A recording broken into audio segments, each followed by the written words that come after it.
সপ্তাহ না পেরোতেই ভাঙনের সুর জাতীয় নাগরিক পার্টি এনসিপিতে পদত্যাগ করেছেন দলটির দুই যুগ্ম মুখ্য সমন্বয়ক এবং উত্তরাঞ্চলের এক সংগঠক।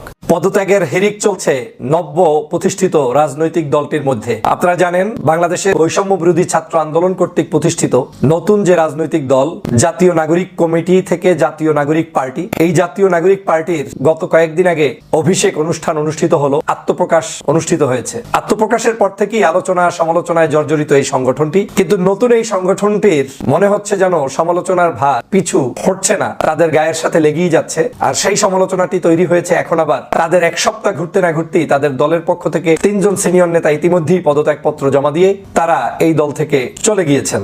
তার মানে কি, এই যে দলটা গঠন করা হলো ফেব্রুয়ারি মাসে, এই টাইম থেকে শুরু করে এই অক্টোবর মাস পর্যন্ত তাদের বিভিন্ন অ্যাক্টের মাধ্যমে তারা কি ইনডিরেক্ট প্রচারণা চালানোর কাছে ব্যবহার। দর্শক, আজকের এই ভিডিওটি দেখলে আপনারা রীতিমতো অবাক হয়ে যাবেন।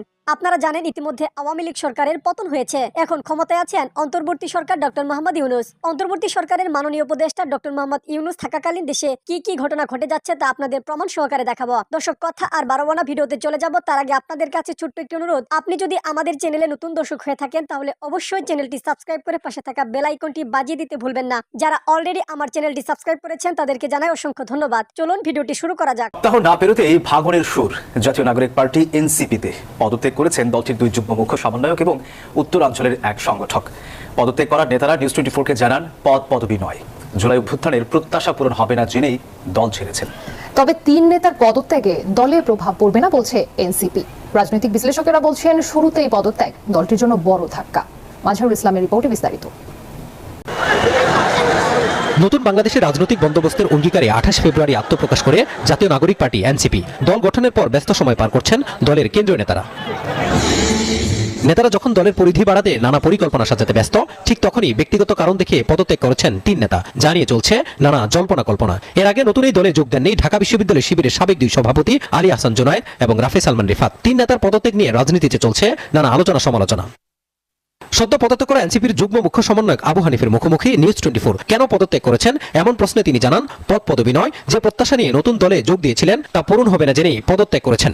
গত সময়ে যারা ফ্যাসিলিটির বিরুদ্ধে ভূমিকা পালন করেছিল তাদের সহ এবং 24-এ যারা গণঅভ্যুত্থানের অন্যতম নেতৃত্ব ছিল তাদেরকে একসাথে করে এই তরুণদেরকে ঐক্যবদ্ধ করে ভালো একটি প্ল্যাটফর্ম গড়ে তোলা সম্ভব এবং সেই দৃষ্টিকোণ থেকে মধ্যে সেখানে যাও, তরুণদেরকে যদি ঐক্যবদ্ধ করতে পারি তাহলে দেশের জন্য এবং দেশের মানুষের জন্য আরো বেশি ভালো হয়। মূলত সেই দৃষ্টিকোণ থেকে আমি আমার পূর্বের সময়ের গণঅধিকার পরিষদে ফিরে আসা।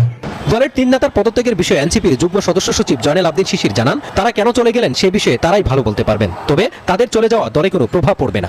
আসা যাওয়া এই যে দরজা, আমরা এই দরজা কখনোই বন্ধ করবো না, কাউকে জোর জবরদস্তি করবো না। আমরা মনে করি ব্যক্তি তার স্বাধীন ইচ্ছায় তার মত প্রকাশ করবেন, রাজনীতি অংশগ্রহণ করবেন। 2-1 ব্যক্তি চলে যাওয়াতে একটা দলের বিশাল একটা দলের কিছু হবে আমরা তা মনে করি না। বৃহত্তর পরিসর আত্মপ্রকাশের আগে এনসিপির 3 নেতার পদত্যাগ মাঠ পর্যায়ে নেতিবাচক প্রভাব পড়তে পারে বলে শঙ্কা রাজনৈতিক বিশ্লেষকদের। যারা এই সম্প্রতি পদত্যাগ করে চলে আসছেন তারা দলের গুরুত্বপূর্ণ পদ পেয়েছিলেন, সেখান থেকে চলে আসছেন।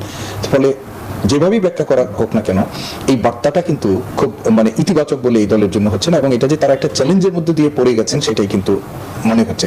পদত্যাগকারী নেতারা পূর্বে গণ অধিকার পরিষদের রাজনীতির সঙ্গে জড়িত ছিলেন। চাওয়া পাওয়ার হিসাব মিলিয়ে ভবিষ্যতে আরো কোনো নেতা পদত্যাগ করবে কিনা আছে এমন প্রশ্ন।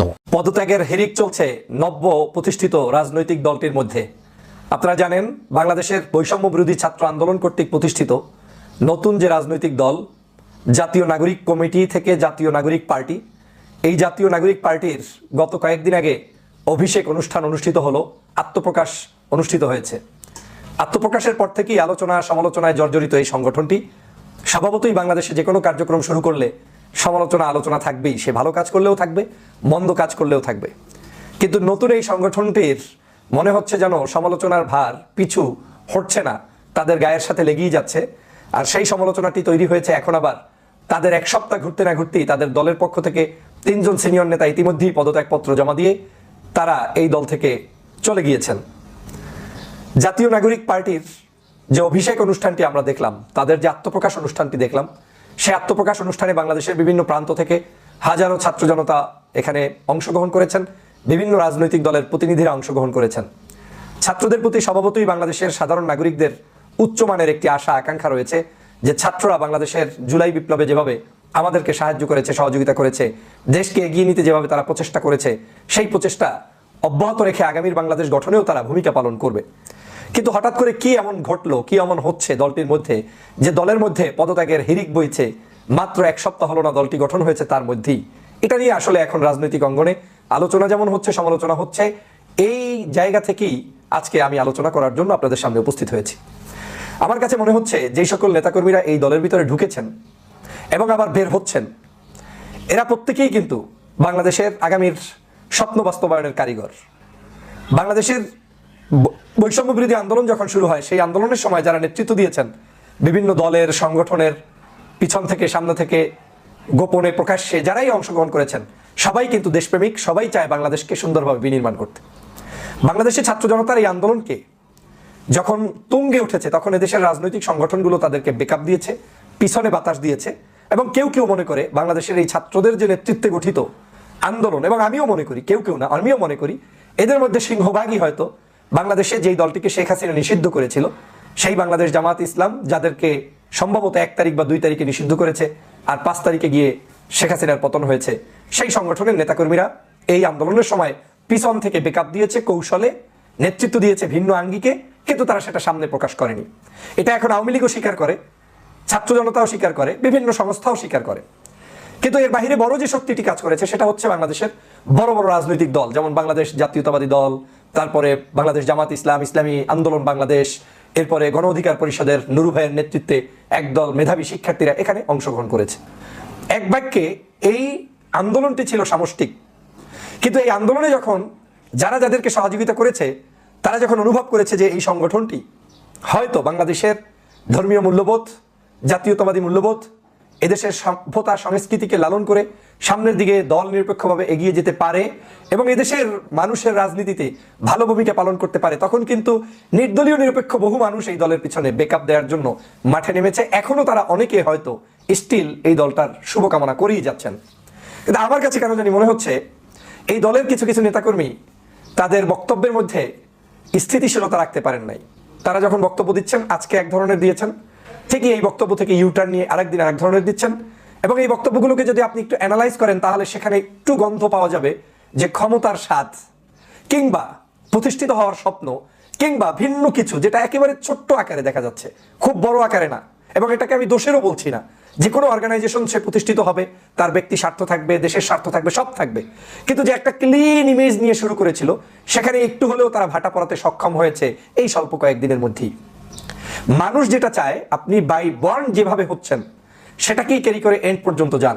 মানুষ যেটা চায়, আপনি যেটা শুরুতে বলেছেন এখনো সেটা কন্টিনিউ করেন। ফর এক্সাম্পল, আওয়ামী লীগের সময় আপনি কি ভাষায় কথা বলতেন, এখন আপনার একই চরিত্র অন্য কোনো ব্যক্তি যদি অবলম্বন করে আপনি একই ভাষা ব্যবহার করবেন, মানুষ আপনাকে অ্যাকসেপ্ট করবে। কিন্তু আওয়ামী লীগের সময় যে ভাষা আপনি ব্যবহার করেছেন, এখন আপনি একই অপরাধ ভিন্ন কেউ করলে করবেন না, তার মানে মানুষ বুঝে নিবে যে আপনি কারো না কারো হয়ে এমনভাবে কাজ করছেন যে আপনি কোনো অবস্থাতেই নীতি নৈতিকতার জায়গাটায় নেই।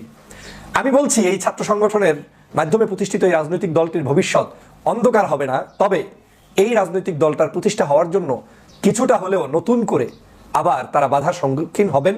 এবং তার একটা নজির হচ্ছে এই তাদের দল থেকে একসাথে কিছু মানুষের পদত্যাগ। আমি জানি না এই মানুষগুলোর উদ্দেশ্য কি, নিশ্চয়ই তারাও দেশপ্রেমিক, তারা দেশের স্বার্থেই তারা তাদের মনে করেছে এই দলের ভিতরে যে চিন্তা চেতনা আদর্শ নিয়ে তারা ঢুকেছিলেন সেটা হয়তো ফুলফিল হবে না, এবং তারা যেটা চাচ্ছেন সেটা হয়তো কেউ করবে না। তো না করার কারণে তারা আজকের এখান থেকে ভেগে যেতে বাধ্য হয়েছেন, কিংবা এখানে তাদের মতো করে সংগঠনটা প্রতিষ্ঠিত করার মতো মানসিকতার লোক পাননি বিদায় হয়তো বের হয়েছেন, যেটা সামনে আরো পরিষ্কার হবে। আমরা এই সংগঠন প্রতিষ্ঠার আগেই দেখেছি এখানে কিছু ব্র্যাকেট তৈরি করে দেওয়া হয়েছে, যেটা একটি রাজনৈতিক দলের জন্য অত্যন্ত দুঃখজনক। ব্র্যাকেটটা এমন বিএনপি পন্থী কে আছে, জামাতপন্থী কে আছে, শিবিরপন্থী কে আছে, অমুকপন্থী কে আছে।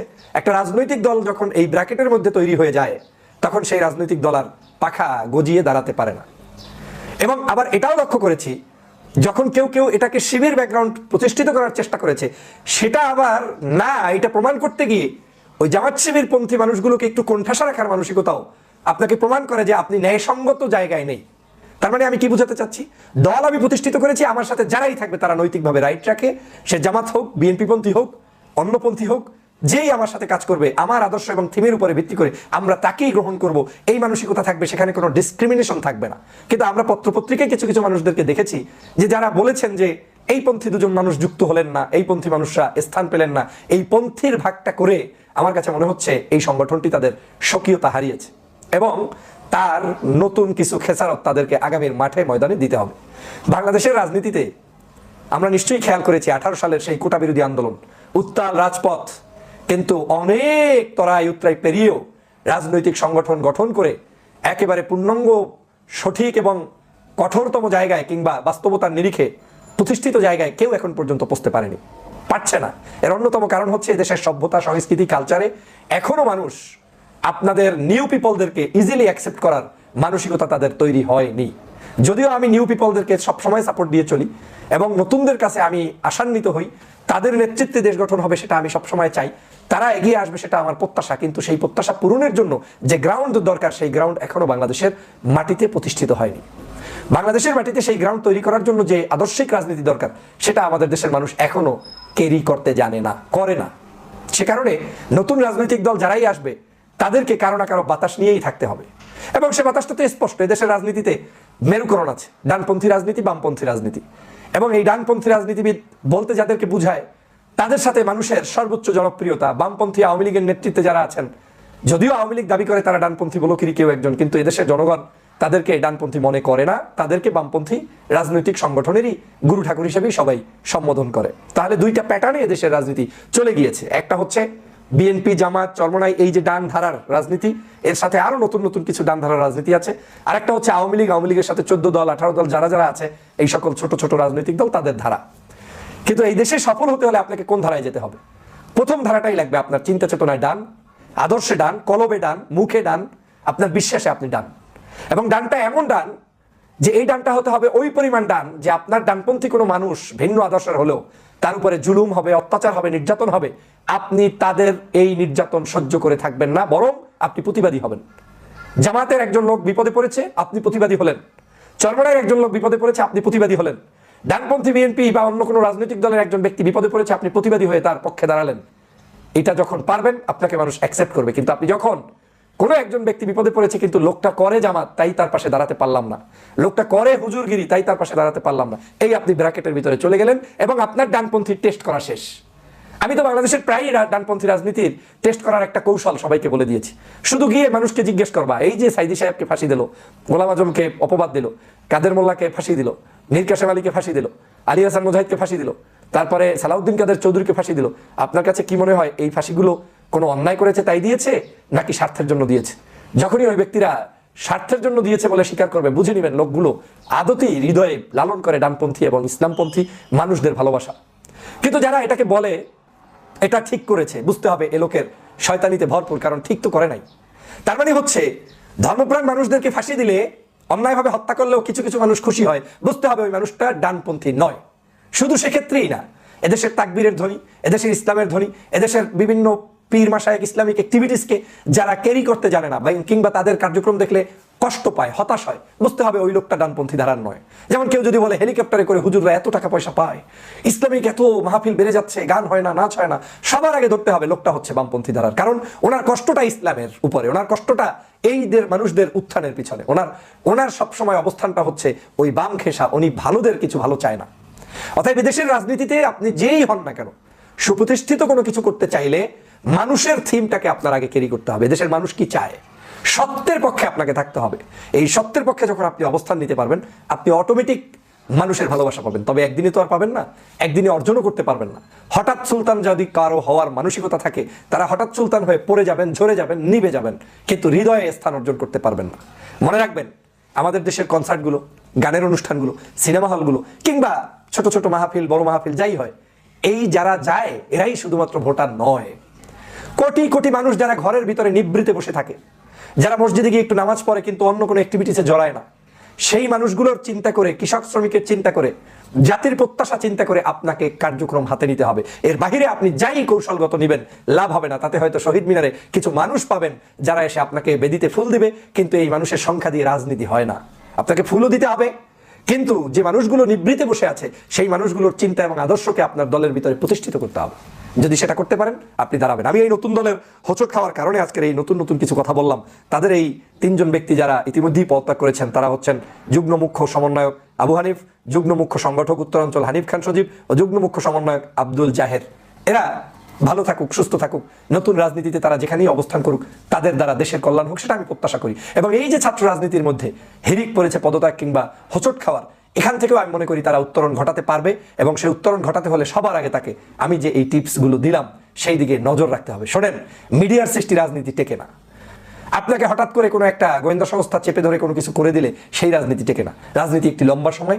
আপনাকে মানুষ মাথার তালু থেকে পায়ের তলা পর্যন্ত বুঝতে সক্ষম হতে হবে লোকটা আসলে কি ধারণা পোষণ করে। ওই ধারণার উপরে আপনি যদি সঠিক ইস্তেকামাত থাকতে পারেন, আপনি গেইন করবেন, না পারলে পারবেন না কিছু। ডিসেম্বরে নির্বাচনের প্রসঙ্গ আসছে, সব মহল থেকে, সরকারের মহল থেকে সবাই বলেছে ডিসেম্বরে একটা সম্ভাব্য নির্বাচনের সময়।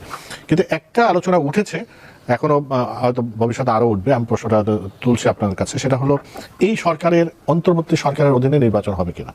কারণটা আসছে এই জন্য, প্রশ্নটা এই জন্য এসেছে যে সরকার অন্তর্বর্তী সরকার আছে সেই সরকার তো ছাত্রদের যারা অভ্যুত্থান করেছে তাদের নিয়োগকৃত সরকার বা ছাত্র জনতার সরকার। কিন্তু সেই ছাত্ররা যখন রাজনৈতিক দল গঠন করে এবং এরা নিবন্ধন পাওয়ার পর যদি নির্বাচনে আসে, তাহলে এদের নিরপেক্ষতা নিয়ে প্রশ্ন আসবে কিনা, বিশেষ করে তাদের প্রতিনিধি যখন সরকারে আছে। গুরুত্বপূর্ণ একটা প্রশ্ন করেছেন। একই সাথে এটাও বলে রাখা ভালো, একটা বিশেষ প্রেক্ষাপট বিবেচনায় এই সরকারটা গঠিত হয়েছিল। এই সরকারের ছাত্র প্রতিনিধি যারা ছিল তাদের ভেতরে একজন নতুন দল যেটা আছে, নাগরিক পার্টি যেটা আছে, জাতীয় নাগরিক পার্টি, তার আহ্বায়ক হিসেবে নাহিদ যখন চলে আসলো, নাহিদ তো পদত্যাগ করে চলে আসলো। কিন্তু এখনকার এলিমেন্টটা যদি চিন্তা করেন, ছাত্রদের প্রতিনিধি আরো 2 জন সরকারের ভেতরেই আছে। কথাটা হলো, যখন ইলেকশন হবে তার আগে এমন হতে পারে যারা একটু করে পদত্যাগ করে এসে ছাত্রদের দলে জয়েন করে ইলেকশন করতে পারে। সো প্র্যাকটিক্যালি ওই সময়ের জন্য মনে হবে তারা তো আর সরকারের ভেতরে তখন নাই। মূলত এই দলের প্রতি সবার কিন্তু একটা সফট কর্নারের জায়গাটা আছে, অ্যাটলিস্ট অন্যদের কথা বাদ দিলেও দেশের নাগরিকদের একটা সফট কর্নার আছে। কারণ যে গণ অভ্যুত্থানের পরবর্তী টাইমে যেভাবে এসেছে সেই জায়গাটাতে, যেমন লোকাল গভর্নমেন্টের ইলেকশন। দর্শক, সম্পূর্ণ ভিডিওটি দেখলেন, আশা করি বিষয়টি বুঝতে পেরেছেন। এই নিয়ে আপনার গুরুত্বপূর্ণ মন্তব্যটি অবশ্যই কমেন্ট বক্সে জানিয়ে দিবেন। ধন্যবাদ।